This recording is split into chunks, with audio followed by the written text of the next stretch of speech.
주 하나님 넓고 큰 은혜는 저 큰 바다보다 깊고 저녁 머리를 끌러 깊은 대로 너가 한가운데 가보라.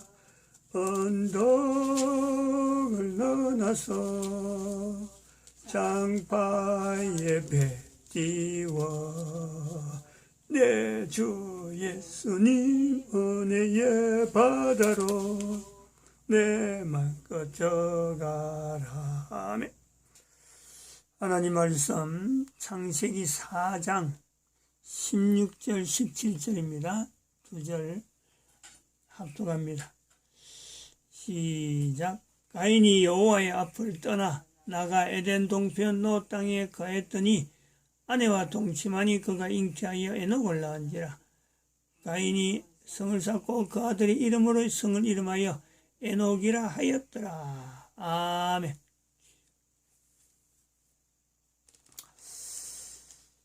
가인이 여호와 앞을 떠났지만은 돌아왔다. 우리가 그것을요 믿으려고 합니다. 그리고 이 믿음은 이거는 어마어마한 내용이 또 함축되어서 따라오는 내용이 있습니다.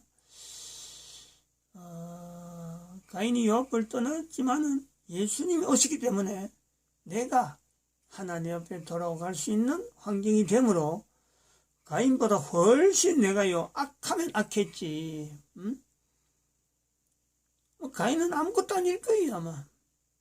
적어도 가인은 여호와 앞을 떠난 것에 후회하고 돌아가려고 하는 이 고백이 바로 그 아들의 이름을 에녹이라 이름하는 요소에서요 분명히 있다. 우리는 하나님 앞에 돌아가려고 애도 안 씁니다.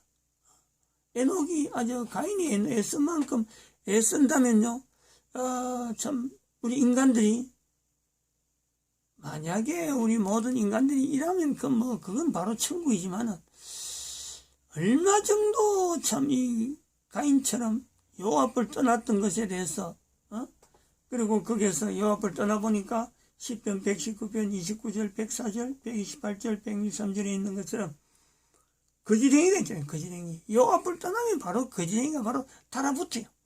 떠나지 않아도 이 거지랭이가 늘 우리를 흠집을 내고 같이 있자라고 이 유혹하는 이 유혹을요 떨쳐내기 힘듭니다. 못 떨쳐내요.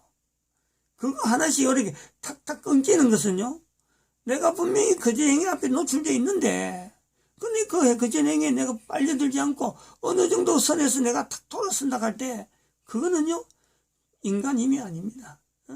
하나님이 도우시는 내가 거짓행위에 떠나려고 하던 그 갈등 그 갈망 그게 있으므로요 끊어진다니까. 그럴 때 그 끊어지는 건요 담배 끊는 것보다 더해요. 술 끊는 것보다 더하죠. 그것을 하나님이 하셨다라고 하는 고백이 우리가 살아서 나온단 말이에요.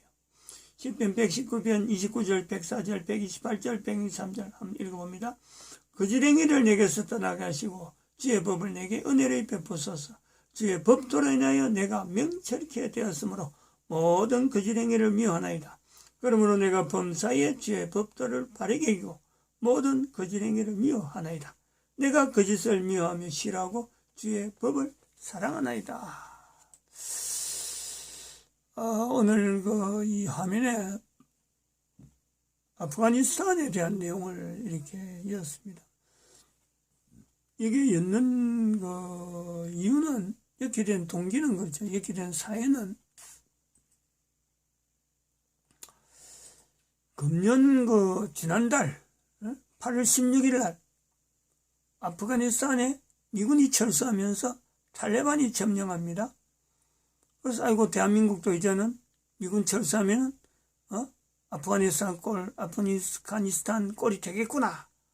지금 이 우리나라 지금 정치 현장이나 여러 사회적으로 지금 이슈입니다. 이슈.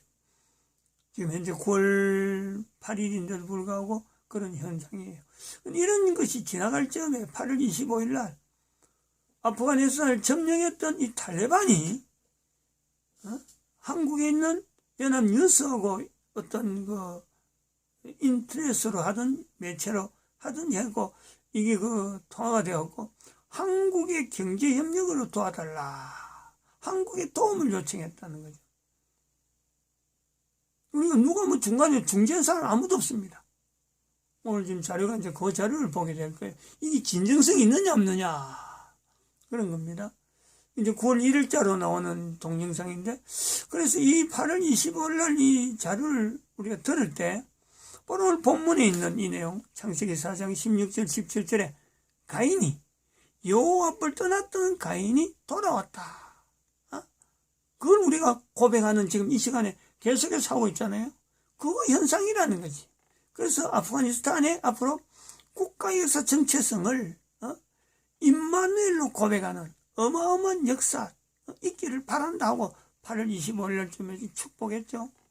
근데 9월 2일에는 바로 오늘 여기 듣는 방송이 들린 거예요.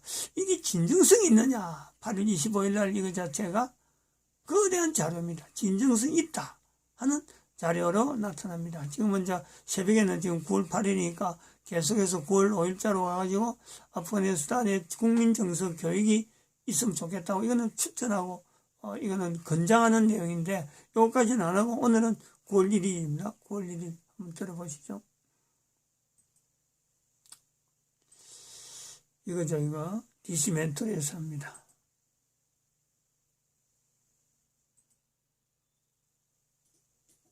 옛부터 강대국들의 무덤이라 불리던 아프가니스탄은 결국 탈레반의 손에 점령당했고 미국도 중국도 러시아도 인도도 전부 발등에 불이 떨어졌습니다.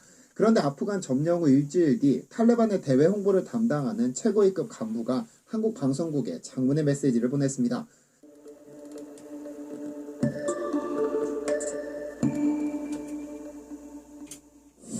안녕하세요. 디스멘터리입니다. 아프간을 장악한 탈레반은 무장단체임에도 꽤나 체계적인 조직을 가지고 있습니다. 미국이나 영국 등에서 엘리트급 교육을 받은 석박사급 인재는 아니겠지만 그래도 아프간을 운영할 만한 조직체계를 갖춘 모양입니다. 한국에게는 광복절이었던 지난 8월 15일 탈레반은 속전속결로 아프간의 수도 카불을 점령하면서 20년 동안 미국이 장악한 아프간을 재탈환했습니다. 1994년 아프간 남부에서 이상국가를 건설하겠다는 그들만의 목표가 코앞에 다가온 것입니다. 그들은 스스로를 정부라고 부릅니다. 그러면서 아프간을 함락시킨 직후 법률, 종교, 외교, 정책 전문가들이 앞으로 몇 주 안에 새 정부의 틀을 공개할 예정이라고 밝히면서 새 정부의 틀은 서구에서 정의하는 민주주의는 아니지만 모든 사람의 권리를 보호할 것이라는 아무도 믿지 않을 망상 같은 계획을 밝혔는데요. 그리고 정확히 이틀 뒤 탈레반이 갖춰지지 않은 정부 조직 중 대외 홍보창고인 문화위원회를 내세워 한국에게 다급한 메시지를 보냈습니다. 바로 문화위원회 소속 고위급 간부였던 압둘 카이르 발키가 연합뉴스와 문자 메시지를 통해 인터뷰를 진행한 것인데요. 이 문자 메시지에서 그는 자신을 다른 나라 정부의 공보문화부 역할이라고 소개하면서 제일 먼저 밝힌 희망은 우리 탈레반은 한국으로부터 아프간의 합법적인 정부를 인정받고 싶다는 것이었습니다. 그는 이번 인터뷰에서 1996년 라바니 정부를 무너뜨리고 5년 동안 사용했던 아프가니스탄 이슬람 에미레이트라는 국호를 사용했는데요.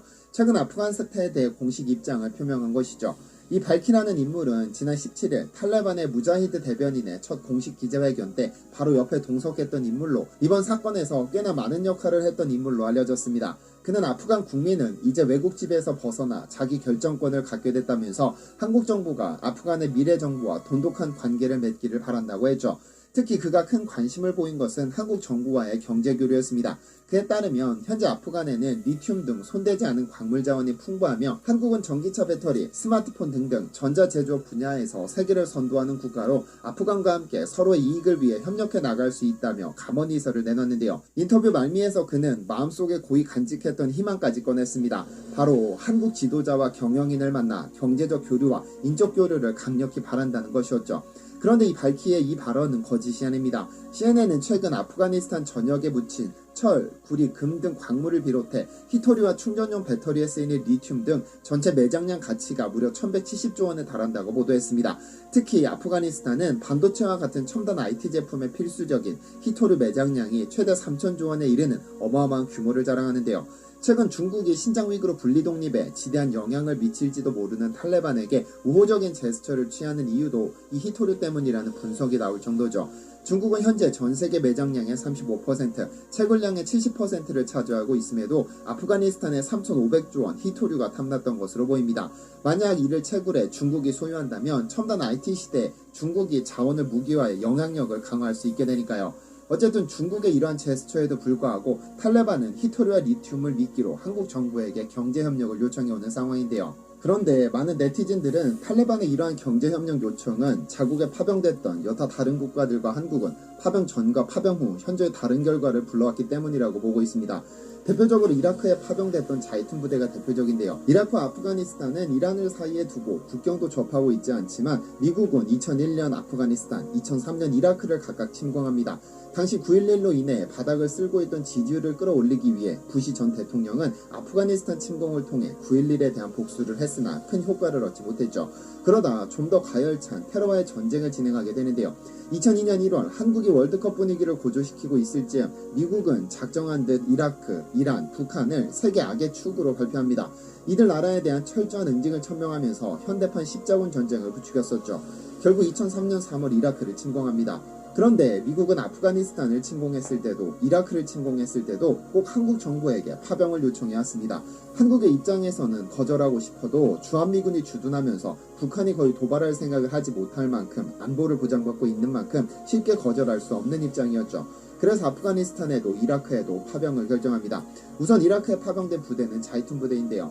미국이 이라크 파병을 요청한 명분은 이라크 재건 사업으로 폐허가 된 이라크를 재건하자는 것이었죠. 이 요청을 받은 한국 정부는 2004년 2월 23일 평화 유지 및 재건을 목표로 자이툰 부대를 창설해 8,000명을 이라크 북부 쿠르드 지역의 아르빌에 파병합니다. 그런데 원래 미국 정부는 이라크 재건 사업을 내세우기는 했으나 내심 한국이 전투부대를 파병하기를 바랬습니다.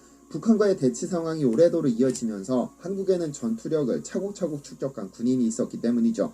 당시 이라크에서 가장 접전지로 꼽히던 이라크 북중부를 한국이 담당해준다면 미국의 입장에서 큰 짐을 덜어낼 수 있었으니까요. 그러나 한국 정부는 무고한 장병 수천 명을 희생시킬 수 없다며 북부 아르빌로 파병한 겁니다. 자이툰은 아랍어로 올리브를 의미하며 올리브는 평화의 상징으로 여겨지는데요. 실제로 자이툰 부대는 아르빌에 평화를 안착시켰습니다. 원래 이라크를 침공한 미국의 요청으로 파병된 이 자이툰 부대가 현지인들에게 사랑받을 리는 만무했었습니다. 우리 동네가 폐허가 된 원인이 미국인데 미국의 우방국이 온다면 똑같이 폐허를 만들어버리는 것 아니냐는 불안감이 주민들 사이에 존재했기 때문이죠.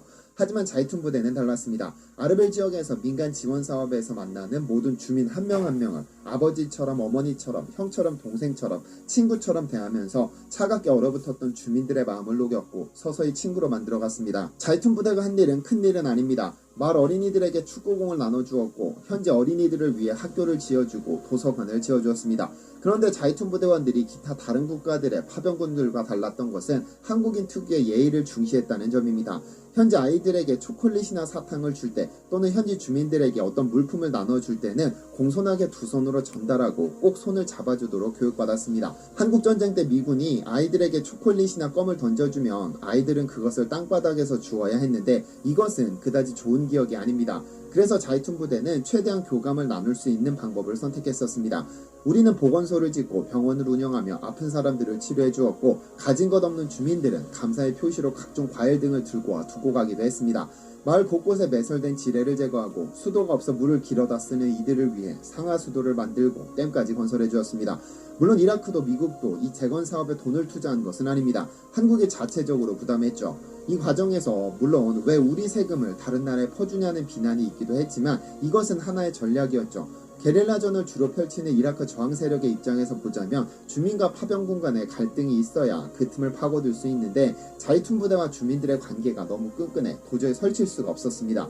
이렇게 도시가 안정화되고 안전한 도시라는 인식이 퍼지자 이라크 전역에서 전쟁을 피해 사람들이 몰려왔고 번화한 도시로 변모하면서 경제적으로도 부흥하기 시작합니다. 경제 부흥의 상징이라는 각종 무역 박람회를 비롯한 전시회를 개최하고 발전소 및 정유공장이 들어서고 아르빌 부동산은 5년 만에 30배 올랐다고 하죠. 쿠르드 지방정부 대통령은 이러한 자이툰 부대의 활약에 우리 쿠르드족의 유일한 친구는 산이었는데 이제 자이툰 부대라는 새로운 친구들이 생겼다며 자이툰은 파병부대가 아닌 우리 지역 공동체의 일원이자 가족이라고 감사함을 표하기도 했습니다. 결국 이렇게 자리 잡은 아르빌에 감사함을 느낀 쿠르드 자치정부는 한국에게 13조 원짜리 재건 사업을 몰아주게 됩니다. 탈레반의 입장에서는 이렇게 한 지역을 완벽히 변모시킨 이라크 자이툰 부대를 보면서 한국군의 영향력이 적지 않다는 판단을 했을 것이고, 아프간에 매장된 히토류나 리튬 같은 자원까지 한국이 개발해 준다면 자신들이 꿈꾸는 이상국가를 건설할 수 있을 것으로 예상하는 듯합니다. 그런데 탈레반이 굳이 이라크까지 눈을 돌리지 않아도 이미 아프가니스탄에서도 한국 파병부대는 큰 족적을 남겼습니다. 미국의 요청을 받은 한국 정부는 아프간에 총 5개의 비전투 부대를 파병했습니다. 2010년부터는 파르완주의 지방 재건팀을 파견해 학교, 보건소 등을 건설하고 각종 물품을 지원해왔고, 병원 및 직업훈련원 등을 운영했죠. 지난 20년 동안 한국이 아프간에 파견한 인원만 군인 및 민간인을 합쳐 연인원 5,000명을 넘어섰습니다. 한국 전쟁 후 원조받던 나라에서 원조하는 나라가 된 한국이 가장 적극적으로 지원한 곳이 바로 아프간인데요. 2001년 10월 미국이 아프간을 침공한 직후부터 한국은 해군 해성부대와 공군 청마부대를 파병해 2003년까지 군수물자, 건축자재, 병력 등의 수송을 담당했습니다. 의료지원부대인 동의부대 및 건설공사를 지원한 다산부대는 2002년 2월과 2003년 2월에 추가로 파병되어 2007년까지 임무를 수행했었죠. 아프간에서는 카르자이 정부가 탄생한 이후 동의부대와 다산부대는 인도주의적 활동도 함께 펼쳤는데요. 동의부대는 바그람 기지 내 한국병원에서 아프간 민간인들도 진료했고, 다산부대는 기지 주변에 유치원과 고등학교를 보수해 주었습니다. 미국은 탈레반을 축출한 후 아프간 재건 과정에서 한국의 지방재건팀 PRT 참여를 요청했었습니다. 초기에는 파병된 군인들이 재건에 참여했으나 2007년 철수 이후에는 민간 주도의 한국 지방재건팀이 꾸려져서 2014년까지 4년 동안 활동했는데요. 이들의 호송과 경호 및 경비를 위한 오시노 부대도 이때 함께 파병됐습니다. 한국 지방재건팀은 학교, 보건소를 세우고 교육문화센터와 시범농장, 경찰훈련센터, 병원과 직업훈련원을 운영했는데, 특히 병원과 직업훈련원의 인기가 상당했습니다. 병원에서는 총 16만 명이 넘는 환자를 치료했고, 직업훈련원에서는 439명이 졸업해 92%가 취업하는 기적을 이뤄냈습니다. 병원의 경우 다음날 진료를 받기 위해 전날 저녁 8시부터 줄을 서기 시작했는데, 일부 불량 조직이 여성들을 보호한다는 명분으로 돈을 갈취하는 사고가 터지기도 했습니다. 어쨌든 현재 아프간을 완전히 장악한 탈레반이 한국 정부에게 경제협력과 인적 교류를 희망한다고 밝힌 것은 아마 한국인이 가진 능력 때문일 것입니다. 모든 남성이 군대에 복무하기 때문에 전투력이 상당하면서도 주민들을 어루만지는 따뜻한 가슴을 가졌고, 기술력 하나로 세계 10위권의 선진국으로 도약한 한국에게 탈레반은 무언가를 배우고 싶었던 것은 아닐까요? 시청해주셔서 감사합니다. 이 자료는 우리가 상당히 아프가니스탄의 탈레반이 대한민국에 경제 지원을 요청한다는 그 루트하고 이 루트는 다르죠. 이 방송 자체가. 그런데 이 방송 자체를 통해서 일부러 이걸 뭐 맞춰서 편집했는지는 모르지만은 굉장히 이 신뢰감이, 아프가니스탄에 대한 대한민국 사람들로 하여금 신뢰감이 가도록 만드는 그런 어떤 기능으로 지금 이 자료가 만들어졌다. 저희들이 뭐 만드는 것도 아니고, 마침 9월 1일 날 이 방송을 했고, 9월 1일 날 이걸 보고 저희들이 9월 2일 날 인용을 한 거로 봅니다. 우리는 이 자료, 어쨌든 신뢰를 한다는 거죠. 일단 신뢰는 하고, 아프가니스탄에 대해서 참 여기서 말하는 사람이나 대한민국 거의 대부분이 아프가니스탄에서 몰랐죠. 몰랐습니다. 몰랐는데 이 아프가니스탄하고 대한민국하고 이 관계를 8월 16일 이후로 8월 25일 날 사이에 제가 이 아프가니스탄에 지금부터 1200년, 1300년 전에 대한민국의 고구려의 선지, 고선지라는 사람이 이미 아프가니스탄에 있는 하칸 계곡이었어요. 하칸. 지금의 아프가니스탄의 하칸 계곡. 여기 지금 달라스 전투라고 하는 또 고선지 장군이 다른 사람이죠. 다른 사람이 이렇게 그림을 이렇게 그려놓은 건데 그림이죠. 실제로 고선지는 이 얼굴은 아닙니다. 학한 계곡을 점령하고 중국에 갔던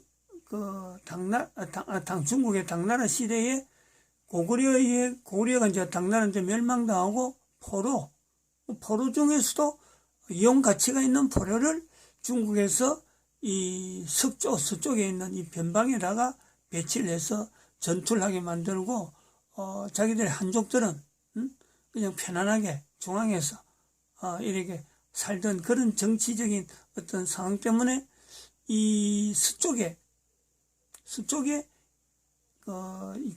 이쪽에 그 지역 방위사령관 형태로 있던 이 고선지가 학한 계곡을, 아프가니스탄에 있는 학한 계곡에 있는 그 성벽을, 절벽 위에 있는 성인데 그걸 무너뜨립니다. 그 전에는 아무도 거기다 침략을 못했고 점령을 못했는데 고선지가 점령을 해갖고 그걸 아예 없애버렸어요. 그 지금은 유적도 남아있지도 않아요. 그런 형태입니다. 이미 오래됐으니까 1300년 됐으니까 이 고선지가 여기서 전투를 하고 마지막으로 이 달라스락하는 이 전투에서 이제는 패합니다. 패해가지고는 여기서 패할 때 그 적군은 누구냐면 이슬람 제국에서 넘어온 사라센 제국의 일종의 하나의 그 흐름에서 넘어오는 이슬람 연합군이 여기에서 진치고 있다가 고선지하고 싸우는데 그 고선지가 중국의 당나라 사람인데 후방에 있던 같은 당나라 사람으로 당나라를 돕는 사람으로 즉 군인으로 알았는데 이 사람들이 진격에 있는 그 고선지를 중간 뒤에서 공격하는, 그래가지고 이 달라스 전투에서 고선지가 패해가지고 이제는 다른 지역으로 갔는데 그래갖고 모함을 당해가지고 결국 죽습니다. 죽고.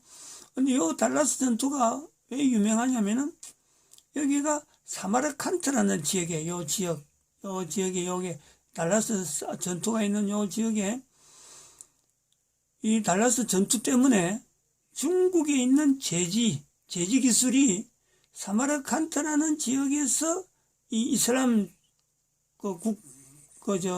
이 연합군이 그 당나라에 있는 제지 기술자들 잡아가지고 사마르칸트에서 종이를 만들게 했어요.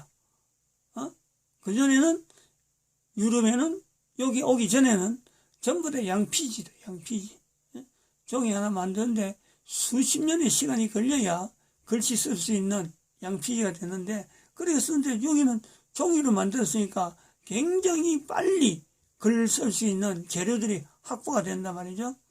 그런 이 종이로 만드는 기술이 여기서부터 이제는 이슬람 문화를 쭉 거쳐서 유럽에 저쪽에 그 스페인 쪽으로 넘어가가지고 지중해 남쪽으로 해갖고 스페인 쪽으로 넘어가서는 독일로 넘어가는데 그때가 1200년대로 해갖고 여기가 700년대잖아요. 700년대. 그 500년 만에 독일로 넘어갔는데 독일에서 1200년대에 넘어가가지고 1400년, 200년 어간에서 인쇄술이 나옵니다. 인쇄술.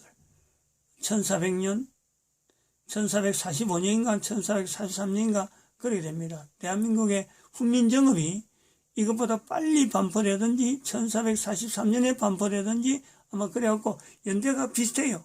훈민정음 반포되는 거하고 독일의 구텐베르크가 인쇄술 금속 활자를 만드는 거하고 연대가 거의 비슷해요. 2년 차이 정도로 있는데 요 1400년대에 있었던 인쇄술 때문에 결국에는 종교개혁이 일어나죠. 종교개혁. 한 100년, 한 700년 뒤에, 80년 뒤에 종교개혁이 일어납니다. 이 인쇄술이 없었으면요, 종교개혁은 생각도 못합니다. 인쇄술로 하고 성경을 많이 읽는 그런 문화가 있었기 때문에 결국에는 그 종교개혁이 일어날 수 있었는데, 지금 요 현상을 우리가 보는 거죠. 이 사람이 직접적으로 종이 제지기술을 보냈으면요, 이건 사형감이에요. 종이 제지기술은 이건 아주 다른 데로 못 나가도록 아주 보호하고 있는데, 이 포로로 잡힌, 이제 적군이 패해가지고 후퇴나는 거, 전쟁에서 달라스에서 고선진 후퇴를 하고, 후퇴하는 과정에서 이 진격하고든 따라오던 그 이슬람 연합군이 제지기술에 대한 그 정보를 가지고 기술자를 찾아가지고 데리고 간 거란 말이에요. 요 내용이 지금 여기서 말씀드리려고 하는 아까 자료에도 나옵니다만은, 영상물 나옵니다만은, 아프가니스탄에 있는 그 탈레반이, 한국에 도움을 요청하는 요 내용하고, 지금 이 대한민국이 도움을 줄 수 있는 내용이 뭔가, 아프가니스탄에 어떤 내용이 도움을 줄까? 아프가니스탄은 경제를 통해서 자기들이 좀 살아갈 수 있을까 하고 지금 대한민국에 요청하지만요, 사실은 그거는 대한민국의 힘을 가지고 아프가니스탄을 도울 수 있는 경제력은 없습니다. 그래서 우리가 살펴보지만은, 아프가니스탄은요, 면적이 65만 2,860km 제곱이에요. 평방킬로미터죠. 그러면 대한민국은 어떠냐면, 지금 65만이잖아요. 대한민국은 여기에 비하면 10만입니다. 10만. 그럼 6.5배, 면적이 6.5배고, 인구는 우리가 오히려 더 많아요. 5,100이고, 저는 3,000 얼마인가, 그렇죠? 3,800이고. 이 조그만 나라가 가지고 있는 역량하고, 이 큰 나라에 있는 이 수많은 나라 사람들을 대한민국이 현재 이게 아프가니스탄에 어떤 도움을 줄 수 있다? 아프가니스탄에는 얼마나 답답했으면 우리한테 도움을 요청했겠냐마는, 우리가 해줄 수 있는, 그래, 우리 해줄게 하고 선뜻 할 수가 없어요. 중국 같으면요, 그거 기다렸다고 자기들이 도움 힘이 있으니까 도와줄게 라고 할 수 있죠. 지금 이런 상황이에요.